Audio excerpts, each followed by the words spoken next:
মানুষ তো পরিবর্তন চাইছে, বাঁচতে চায় সকলে, তাই বিজেপি সরকার। এখানে বিজেপি সরকার ছাড়া আর কিছুই মানুষ বলছে না।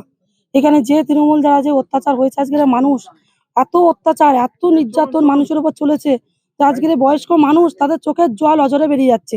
এখানে বলতে গেলে এখানে অত্যাচার, অবহেলা, দুর্নীতি ছাড়া কিছুই নেই। এখানে একটা সুনীতি চাই, একটা সুস্থ সবল একটা হিঙ্গলগঞ্জ বিধানসভা চাই মানুষের, সেখানে মানুষ মাথা উঁচু করে বাঁচবেন এবং এই হিঙ্গলগঞ্জের নারী সুরক্ষা থাকবে। এই হিঙ্গলগঞ্জের মানুষেরা মাথা উঁচু করে বাঁচবেন, কর্মসংস্থান থাকবেন, শিল্প গড়বেন।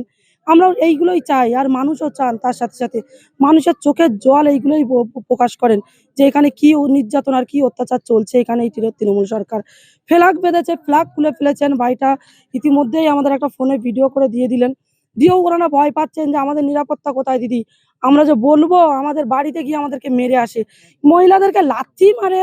এইরকম ভাবেও পর্যন্ত অভিযোগ করছেন মহিলারা যে আমাদেরকে লাথি মারে এই তৃণমূল সরকারের লোকেরা। আমাদেরকে কিছু হলেই, আমরা যদি কোনো বিজেপির নাম নিই, জয় শ্রীরাম বলে আমাদেরকে মারে। এবং হিন্দু এবং যে বিশেষ এক সম্প্রদায়, সবাই মিলেই মারধর করেন এনারা। তাই আমি তাদেরকে বলতে চাই যে মারধর করাটা একটা সলিউশন নয়, সবার সাথে মিলেমিশে থাকাটা।